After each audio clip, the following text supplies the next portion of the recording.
नमस्कार दोस्तों, आप सभी का मेरे ध्यान मुक्ति चैनल पर हार्दिक स्वागत है।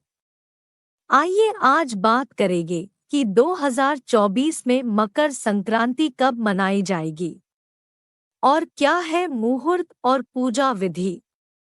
मकर संक्रांति के दिन कथा अवश्य सुननी चाहिए।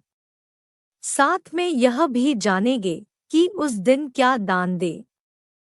मकर संक्रांति हिंदू धर्म का एक महत्वपूर्ण पर्व माना जाता है। इस दिन गंगा स्नान और दान का विशेष महत्व है। यह त्योहार जनवरी माह के 14वें या 15वें दिन ही पड़ता है, यानी अंग्रेजी कैलेंडर के अनुसार मकर संक्रांति का पर्व 14 या 15 जनवरी को मनाया जाता है। देश भर में इस त्योहार को कई अलग-अलग नामों से जाना जाता है। हालांकि इसके विपरीत यह त्योहार चंद्रमा की विभिन्न स्थितियों के आधार पर मनाए जाने वाले अन्य हिंदू त्योहारों में से एक है। चंद्र कैलेंडर के बजाय सौर कैलेंडर के अनुसार गणना की जाती है। इस दिन से दिन बड़े होने लगते हैं, जबकि रातें छोटी होने लगती हैं। यह पर्व एक संक्रांति पर्व है। इस दिन से दिन और रात बराबर होने से वसंत ऋतु का आगमन शुरू हो जाता है। मकर संक्रांति को लेकर इस बार लोगों के मन में असमंजस की स्थिति बनी हुई है कि यह 14 जनवरी या 15 जनवरी को होगा। आइए जानते हैं कि वर्ष 2024 में मकर संक्रांति कब मनाई जाएगी। 15 जनवरी को होगी संक्रांति, यह है वजह।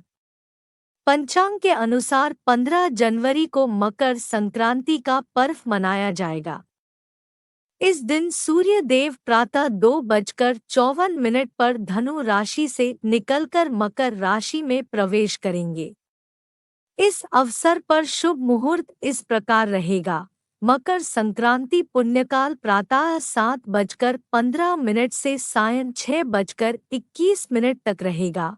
मकर संक्रांति महापुण्यकाल प्रातः 7:15 से प्रातः 9:06 तक रहेगा।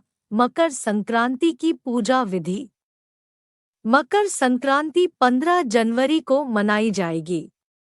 इस दिन भक्त पूरे विधि विधान से पूजा करते हैं।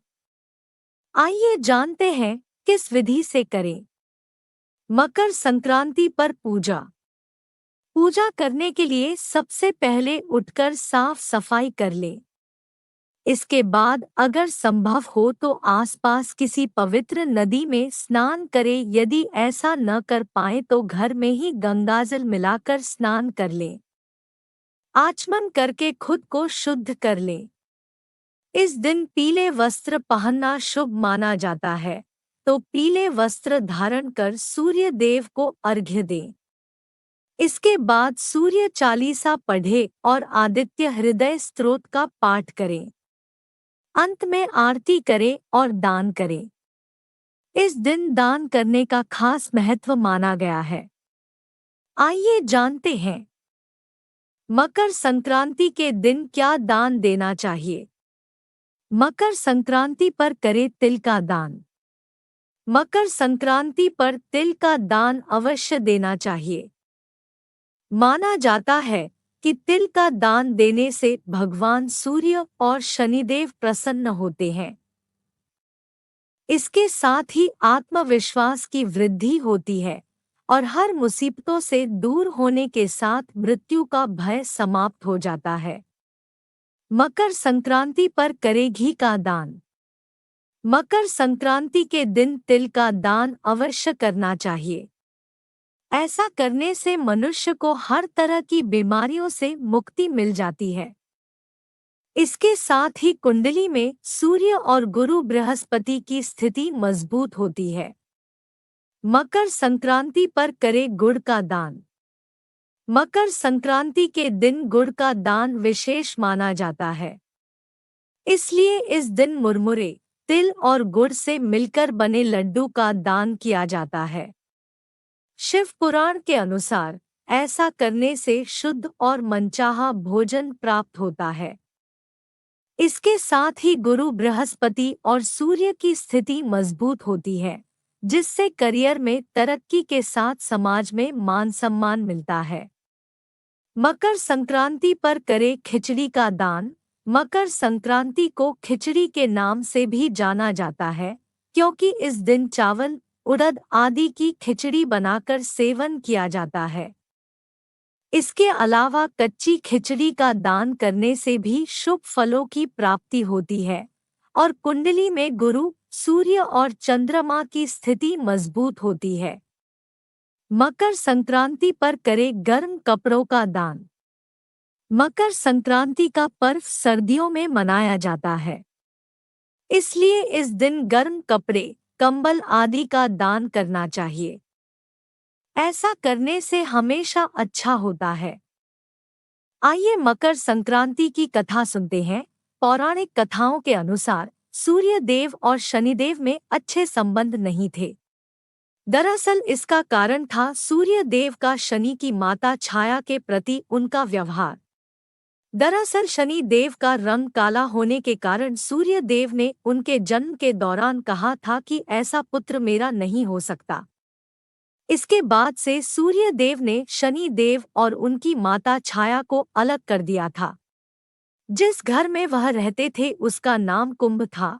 सूर्यदेव के ऐसे व्यवहार से क्रोधित होकर छाया ने उन्हें श्राप दे दिया था। माता छाया ने सूर्यदेव को कुष्ठ रोग का श्राप दिया था, जिससे क्रोधित होकर सूर्यदेव ने छाया और शनिदेव का घर जलाकर राख कर दिया था। सूर्यदेव के पुत्र यम ने सूर्यदेव को उस श्राप से मुक्त किया। साथ ही उनके सामने मांग रखी थी कि वह उनकी माता यानी छाया के साथ अपने व्यवहार में बदलाव लाएं। इसके बाद सूर्यदेव छाया और शनिदेव से मिलने के लिए उनके घर पहुंचे।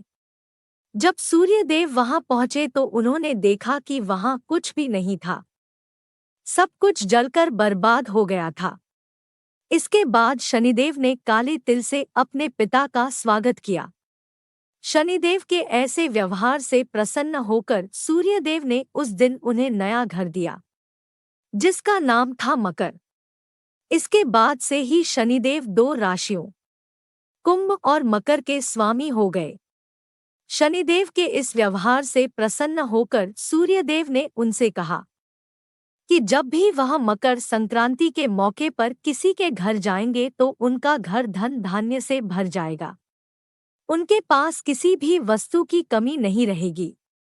साथ ही यह भी कहा कि जो भी इस दिन मकर संक्रांति के मौके पर मुझे काले तिल अर्पित करेंगे, उनके जीवन में सुख समृद्धि आएगी। इसलिए मकर संक्रांति के मौके पर सूर्य देव की पूजा में काले तिल का इस्तेमाल किया जाता है।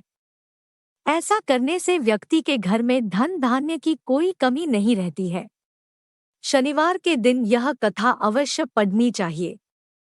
अगर आपको यह जानकारी अच्छी लगी तो मेरे वीडियो को लाइक करें और साथ ही मेरे चैनल को सब्सक्राइब करना ना भूलें। धन्यवाद।